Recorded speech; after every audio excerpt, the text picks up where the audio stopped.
Entrevista da semana.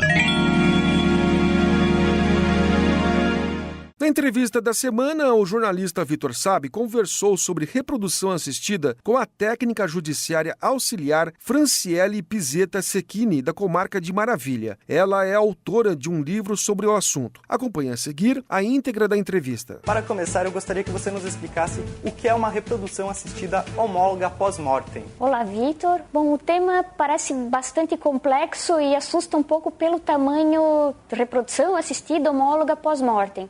Então, o ideal seria destrinchar por terminologias para facilitar a compreensão. Começando por reprodução assistida. O que viria a ser a reprodução assistida?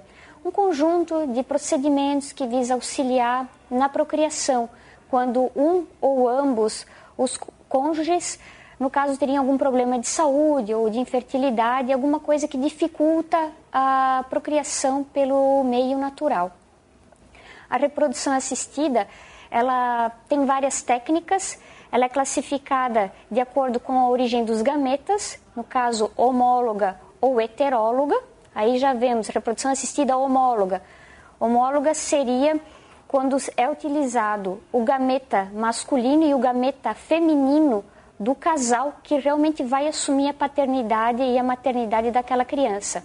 E a heteróloga, que não é o tema, mas só para explicar, seria quando é utilizado um ou ambos os gametas de terceiros. E outra classificação seria conforme o local da fecundação, que pode ser in vivo, no corpo da mulher, ou in vitro, que seria a forma extracorpórea, ou mais especificamente em laboratório. Dentre técnicas de reprodução assistida, que são muito utilizadas, nós temos a fertilização in vitro, a inseminação artificial, transferência intratubária de gametas, transferência intratubária de embriões, transferência peritoneal de gametas. Então, no livro é abordado especificamente a fertilização in vitro e a inseminação artificial, que são justamente as técnicas mais conhecidas e as mais utilizadas. E existe ainda a última parte do tema, pós-mortem. Pós-mortem seria o momento em que é realizada a reprodução assistida. Pós-mortem seria após o óbito do marido. A reprodução assistida, no caso, ocorreria com o embrião criopreservado ou com o espermatozoide criopreservado do marido após o falecimento dele. E quando surgiu o interesse em pesquisar sobre reprodução assistida? O interesse surgiu quando iniciei uma especialização em direito civil.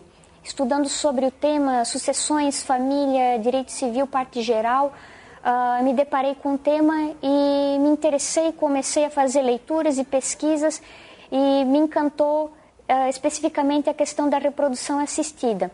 E por que isso? Bom, eu gosto muito de citar uma frase de Aristóteles. Aristóteles sempre diz que o homem é um animal político, ele precisa viver em sociedade. E a sociedade precisa ser disciplinada, ter alguma regulamentação até para conseguir evoluir, progredir e manter uma ordem.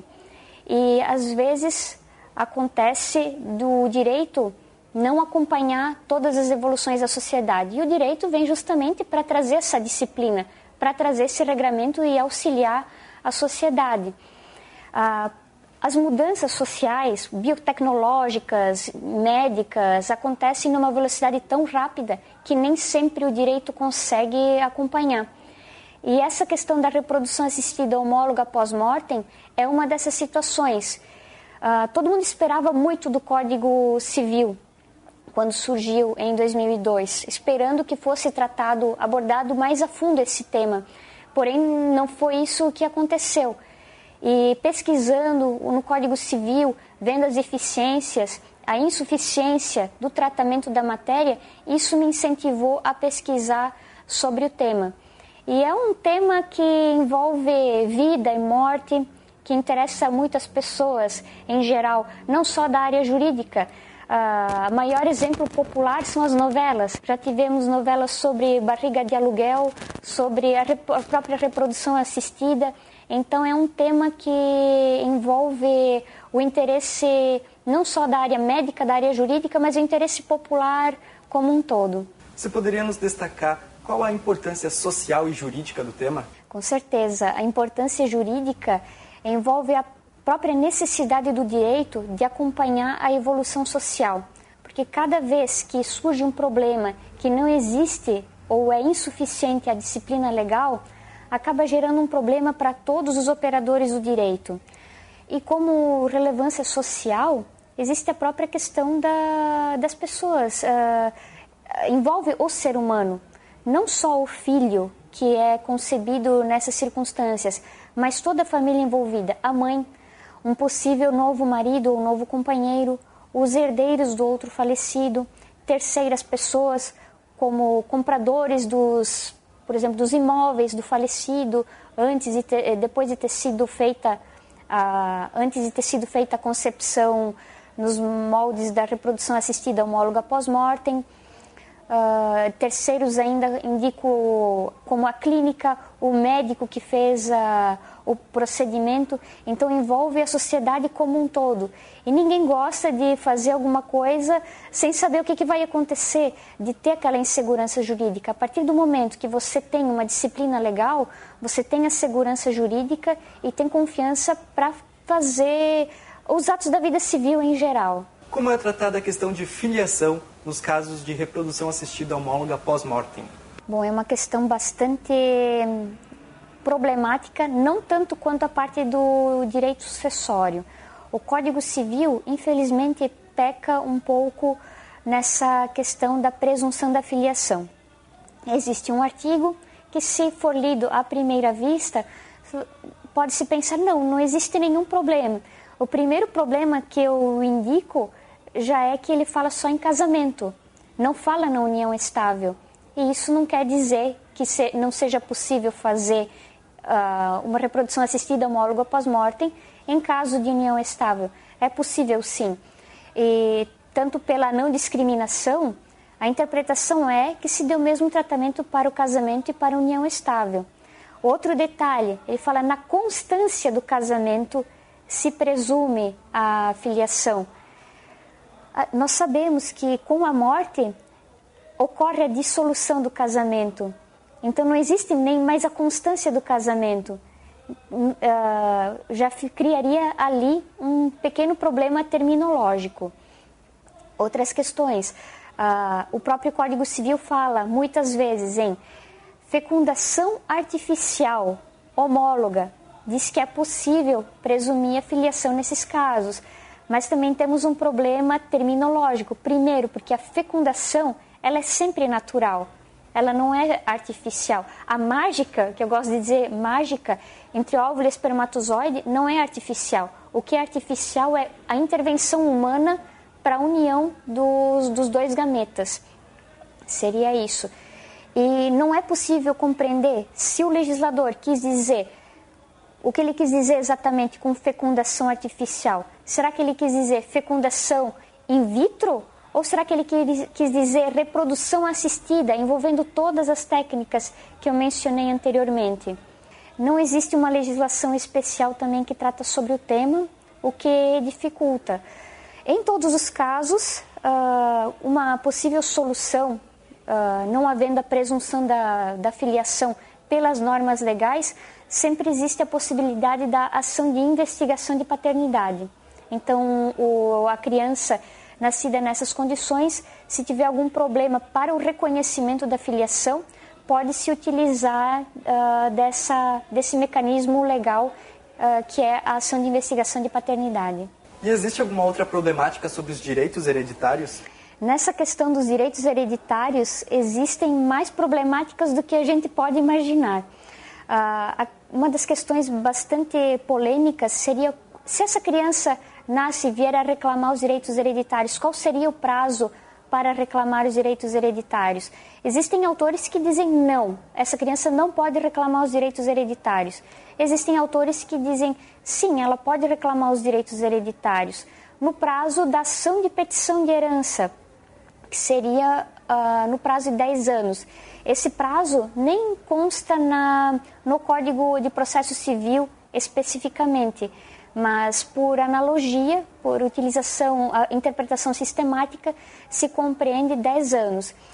No ano passado, a terceira turma, se não me engano foi a terceira turma do Superior Tribunal de Justiça, decidiu que essa ação de petição de herança pode ser interposta 10 anos a partir da data da decisão da ação de investigação de paternidade, porque já existiam interpretações de que poderia ingressar com a ação de petição de herança 10 anos após o óbito do pai. Então, veja só, se o pai faleceu agora em 2017 e a concepção, a reprodução assistida homóloga pós-mortem acontecer, por exemplo, em 2025, são 10 anos depois de 2025, quando a criança entrar com ação de investigação de paternidade. Então é bastante tempo, cria de fato uma insegurança jurídica. Franciele, para finalizar, o que poderia ser feito, em sua opinião, para solucionar essas problemáticas? Na minha opinião, a primeira coisa que deveria ser feito é a regulamentação legal da situação. Por legislação específica, eu acredito que seria mais adequado, colocando bem expressamente se é possível exercer a inseminação artificial homóloga pós-mortem ou a fertilização in vitro homóloga pós-mortem, fixar um prazo para esse exercício, para reduzir a insegurança jurídica. Acredito que seria interessante também exigir um consentimento prévio do pai para a utilização do seu material genético criopreservado após a sua morte. Dentre outras situações, como por exemplo, a união estável e casamento, países como a França exigem no mínimo 2 anos de união estável para fazer a reprodução assistida homóloga pós-mortem, disciplinar a questão da presunção da filiação e principalmente do direito sucessório dessas crianças, ou estabelecer limites também para a reprodução assistida, ou abrir completamente, ou estipular, por exemplo, só em casos excepcionais, como doenças graves, alguma situação como essa, ou em casos de limitação, impor sanções para quem violar essas disposições legais, para a mãe, para o médico, para a clínica que realizaria esses procedimentos, porque assim garantiria uma segurança jurídica para todos, inclusive para a criança, para a sociedade em geral, porque é do interesse de todos que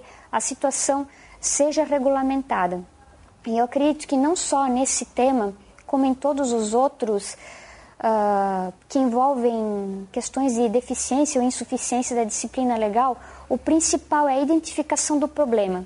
A partir do momento que você identifica o problema, conscientizar-se da existência dele, discutir sobre o problema, porque com a discussão acabam surgindo soluções, ideias, e isso é muito salutar para todo o sistema jurídico, para toda a sociedade. Seria isso. Muito bem, eu gostaria de agradecer a você pela entrevista e pelos esclarecimentos. Muito obrigado. Eu que agradeço a oportunidade. Muito obrigada.